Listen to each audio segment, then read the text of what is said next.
House Democrats are strongly opposed to this partisan Republican spending bill that continues to gut the health care of the American people. We've said from the very beginning that we want to find a bipartisan path forward, that of course we want to reopen the government, but that we need to decisively address the Republican health care crisis, and that begins with extending the Affordable Care Act tax credits.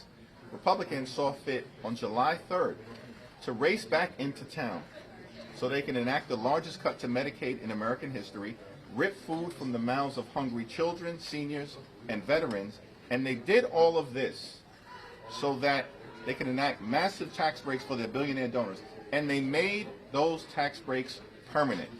Democrats have introduced an amendment last night before the Rules Committee that would extend the Affordable Care Act tax credits for 3 years to provide working class Americans with the certainty that they deserve. Republicans rejected it because they have zero interest in lowering the high cost of living for the American people, and Republicans have zero interest in addressing the health care crisis that they've created.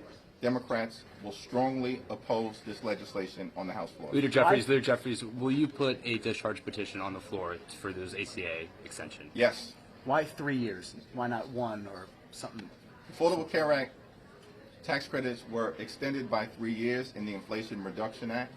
The legislation that we will introduce in the context of a discharge petition will provide that level of certainty to working class Americans who are on the verge of seeing their premiums, copays, and deductibles skyrocket, in some cases experiencing increases of $1,000 or $2,000 per year. This is unsustainable, unacceptable, and it's un-American. Is the discharge petition negotiable, given that some Republicans would be willing to vote for ACA extension, just maybe not in the exact way that it's being proposed now? The Republicans have zero credibility on this issue. These are folks, these Republicans, who have tried to repeal the Affordable Care Act more than 70 different times in the last 15 years. There's no evidence that they're serious about extending the Affordable Care Act tax credits. As a matter of fact, they were given a very reasonable proposal by Leader Schumer, a 1-year extension of the Affordable Care Act tax credits and a bipartisan commission to address the broken health care system moving forward, and they rejected it